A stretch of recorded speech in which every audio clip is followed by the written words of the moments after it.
नमस्कार दोस्तों, मेरी इस प्राकृतिक रसोई में आज आपका स्वागत है। आज मैं आपको खाना बनाने की वीडियो नहीं दिखा रही हूँ। आज मैं अपने मिट्टी के बर्तन के ऊपर वीडियो बना रही हूँ कि उसमें इसके क्या फ़ायदे हैं, इसको रखते कैसे हैं, इसको धोते कैसे हैं, इसको गैस पे चढ़ाते कैसे हैं, ये सारी जानकारी मैं आपको दूँगी। तो मेरे पास इतने सारे मिट्टी के बर्तन हैं जो आप लोग देख रहे होंगे। उसमें से ये 1, 2 और ये 3 मेरे हांडी जो है नई है। ये लाल मिट्टी की बनी हुई है और इसी तरीके की काली हांडी भी आती है जो कि सेम यही होती है। यहाँ पे मुझे लाल रंग की ही हांडी मिलती है। अगर आपको काली रंग की भी मिले तो आप परेशान मत होइएगा, सेम मिट्टी की होती है, बस वो हाई टेम्परेचर में पकाई जाती है। हाई टेम्परेचर में पकाने की वजह से वो काली जाती है और इससे ज़्यादा मजबूत होती है। तो ये नई है और ये हमारे पास पुरानी मिट्टी के बर्तन है। ये देखिए, ये हांडी मेरी पुरानी जो मैं इस्तेमाल करती हूँ बराबर। ये भी हांडी मेरी पुरानी है और इस्तेमाल करने के बाद पहले नई जब रहती है तो बिल्कुल ऐसी रहती है, एकदम लाल रंग की, और जब हम इस्तेमाल करते हैं, इसको गैस पे चढ़ाते हैं, तब ये इस तरीके से काली हो जाती है और ये और मजबूत हो जाती है। ये मेरे पास तवा है जिसको मैं डेली इस्तेमाल करती हूँ। इस पर मैं रोटी बराबर बनाती हूँ और मैंने मक्की की रोटी भी इस बना के वीडियो में अपने डाल रखी है। ये हांडी आपको दही जमाने के इस्तेमाल में आती है। ये छोटी हांडी, इसमें आप मीठी दही जमा सकते हैं। और दूसरी हांडी भी है मेरे पास दही जमाने की, और पीने के पानी के लिए मेरे पास ये इतना बड़ा मटका है। मिट्टी का भी मटका है और तांबे का भी है। तो अब हम आपको बताते हैं कि मिट्टी के बर्तन के फ़ायदे क्या हैं। सबसे पहले मैं आपको मिट्टी के बर्तन में खाना पकाने का फ़ायदा बताती हूँ कि उसका हमारे स्वास्थ्य के ऊपर क्या फ़ायदा होता है। तो हम जब मिट्टी के बर्तन में खाना पकाते हैं तो उसके 100% पौष्टिक तत्व उसमें रहते हैं, और अगर हम लोहे के बर्तन में बनाते हैं तो 90% रहते हैं, और एल्यूमिनियम के बर्तन में पकाते हैं तो बिल्कुल भी उसके पौष्टिक तत्व ख़त्म हो जाते हैं। और स्टील के बर्तन में अगर हम पकाते हैं तो 50% रह जाते हैं। ना तो वो नुकसान करता है ना फ़ायदा करता है। तो ये है मिट्टी के बर्तन के फ़ायदे। अब हम आपको एक एक करके मिट्टी के बर्तन को किस तरह से इस्तेमाल करते हैं वो बताएंगे। तो सबसे पहले आप देखिए, मैंने मिट्टी का मटका लिया है, पानी का और तांबे का भी है। आप पीने का पानी आप मिट्टी के बर्तन भी रख सकते हैं, तांबे के में भी पिया जाता है, स्टील के मटके में भी आप रख सकते हैं। सबसे अच्छा जो होता है वो मिट्टी का मटका होता है पानी पीने का, उसके बाद तांबे का होता है। लेकिन तांबे के मटके में जो पानी होता है वो आप दिन भर नहीं पी सकते। इसको आप रात में रखकर सुबह सब लोग, पूरा परिवार आपका पी सकता है। और हफ्ते में आपको एक बार इसको अच्छे से साफ़ करना पड़ेगा तांबे के बर्तन को, क्योंकि इसमें हरे रंग की काई जैसी जम जाती है। तो वो तरह से आप इसमें पानी भरते जाएंगे और पीते जाएंगे तो आपके स्वास्थ्य के लिए बिल्कुल भी फ़ायदेमंद नहीं होगा, कोई फ़ायदा नहीं होगा उससे। इसलिए आपको नींबू और नमक से तांबे के बर्तन को साफ़ करते रहना पड़ेगा, और दिन में सिर्फ सुबह के टाइम सो के उठने के बाद ही पानी पीना है।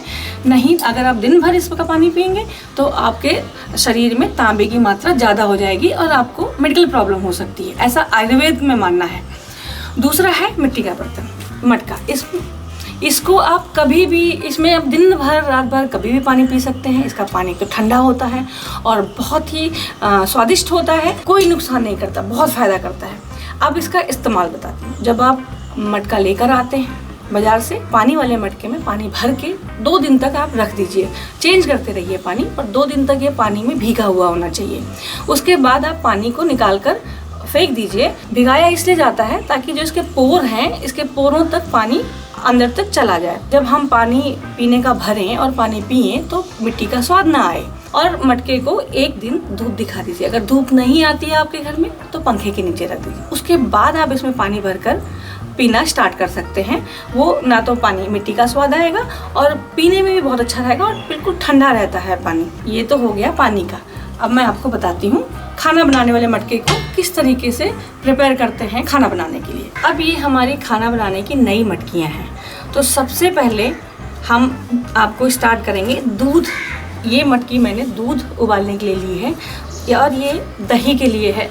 और ऑलरेडी दही का मैंने एक आपको डिब्बा दिखाया है जिसमें मैंने दही जमा के रखी हुई है। तो इसको हम किस तरीके से तैयार करेंगे दूध और दही जमाने के लिए। दूध और दही जमाने वाले बर्तन में कभी भी आप सब्जी या खाना नहीं बनाइएगा, क्योंकि जिस बर्तन में हम सब्जी और खाना दाल चावल या कुछ भी बनाते हैं तो उसके पोर जो है उस तेल को, घी को और उसको अपने पोरों में समा लेता है, तो उसका स्वाद रह जाता है। तो उससे दूध फटने की और दही के में स्वाद चेंज होने की संभावना ज़्यादा रहती है।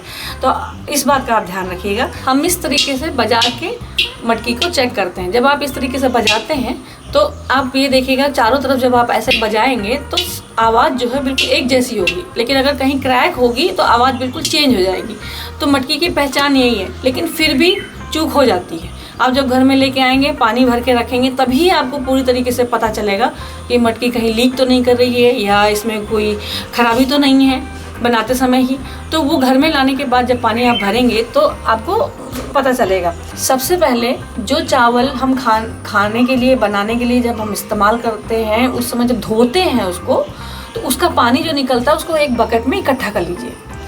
तो आप ऐसे थोड़ा थोड़ा करके अच्छा आधा बकेट के आसपास या जितना एक मटकी आप लेके आए हैं उसमें भर जाए उतना आप इकट्ठा कर लीजिए और मटकी को बकेट में पानी, चावल का पानी डाल के इसको डुबा दीजिए और 2 दिन तक भीगा रहने दीजिए। 2 दिन के बाद आप उसको निकालिए और निकाल के आप साफ़ पानी से धो के इसको धूप में रख दीजिए 24 घंटे के लिए। अगर धूप नहीं आती है तो पंखे के नीचे रख दीजिए। उससे क्या होता है, मटकी थोड़ी मजबूत हो जाती है। तो ये हो गया आपका दूध का और ये कटोरा दही का। और अब मैं बताती हूँ इसको साफ़ कैसे करना है। दूध और दही के बर्तन को जब आप खाली हो जाता है तब आप इसमें थोड़ा सा गर्म पानी डाल दीजिए। गर्म पानी डाल के 1 घंटे के लिए छोड़ दीजिए, ताकि जो किनारे किनारे इसके जमे होंगे, दूध के कण जो जमे होंगे वो फूल कर निकल जाएंगे और आपको ये जो नारियल का बाल है इससे रगड़ के हल्के हाथ से साफ़ कर देंगे, पूरी तरह से अच्छे से साफ़ हो जाएगा। तो इसमें कुछ और किसी चीज़ की ज़रूरत नहीं है। यही चीज़ आपको दही में भी करना है, क्योंकि दही खट्टी होती है और दही के भी पूरे जितने भी तत्व हैं सब अंदर, खट्टापन जो है वो उसके पोरों में भर जाता है।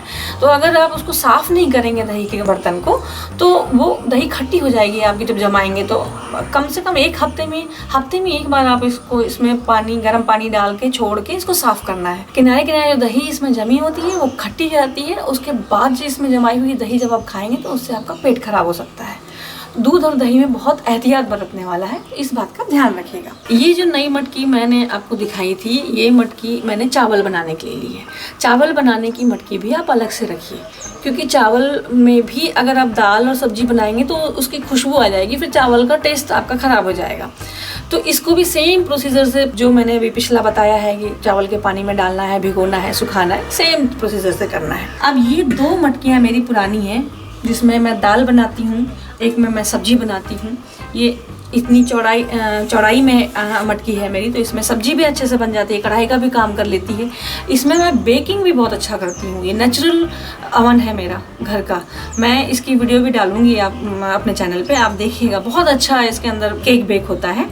और ये सब्जी बनाने के लिए जब हम सब्जी बनाते हैं, मटकी जो है वो तेल अच्छे से सोख लेती है। तो अगर आपको इससे बचना है तो आप या तो 6-7 घंटे पहले ही मटकी के अंदर पूरे अच्छे से तेल को लगा के ग्रीस कर लीजिए और उसको रख दीजिए, फिर चढ़ाइए।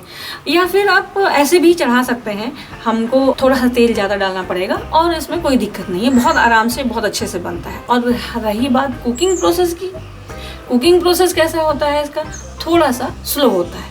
जब हम स्टील का बर्तन चढ़ाते हैं वो तुरंत गर्म हो जाता है, लेकिन जब हम मटकी का बर्तन गैस पर चढ़ाते हैं तो 5 मिनट का टाइम लेता है। लेकिन जब वो गर्म होता है तो बहुत अच्छे से उसके अंदर खाना पकता है।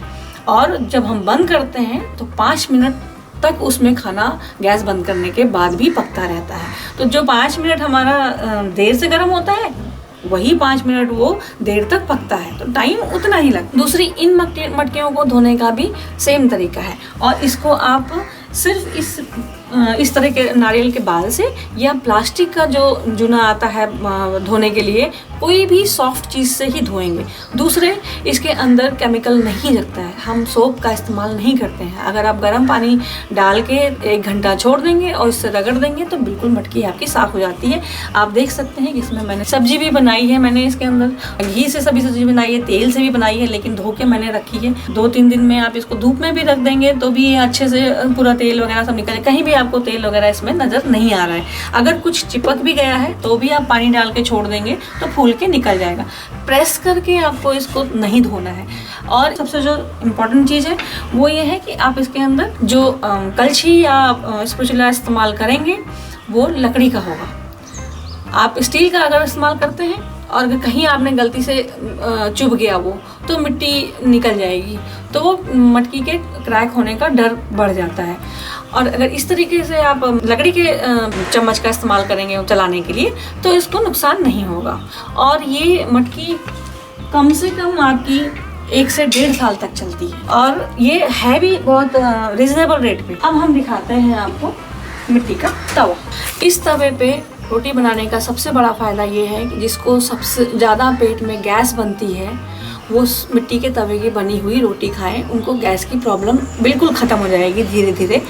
और इसी पे सेकें आपको गैस पे कि लौ पे रोटी सेक कर नहीं खाना है, आप मिट्टी के तवे के ऊपर ही रोटी सेकेंगे तो आपकी पेट की आधी परेशानी दूर हो जाएगी। ये ऐसा आयुर्वेद का मानना है। इसको डायरेक्ट हम चढ़ा सकते हैं। इसमें भी आपको पराठा बनाना है तो पहले से ही आप तेल से ग्रीस कर लीजिए 5-6 घंटे पहले, या ऐसे भी आप चढ़ा सकते हैं। मैं तो ऐसे ही चढ़ाती हूँ और काफ़ी डेली इस्तेमाल करती हूँ।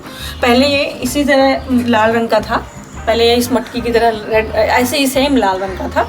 अब ये चढ़ाते चढ़ाते ऐसे काला हो गया है, और ये काला हो गया तो ख़राब नहीं हुआ, या और ज़्यादा मजबूत हो गया है। और ये मोटा है तो हम इसको डायरेक्ट अच्छे से गैस पर चढ़ा सकते हैं। थोड़ा सा टाइम लेता है ये गर्म होने के लिए। और इसका एक ही चीज़ है कि जब ये अच्छे से गर्म हो जाए, वैसे तो लोहे के तवे पे भी रोटी बनाते हैं तो जब तक वो गर्म ना हो जाए उस पर रोटी नहीं डालनी चाहिए।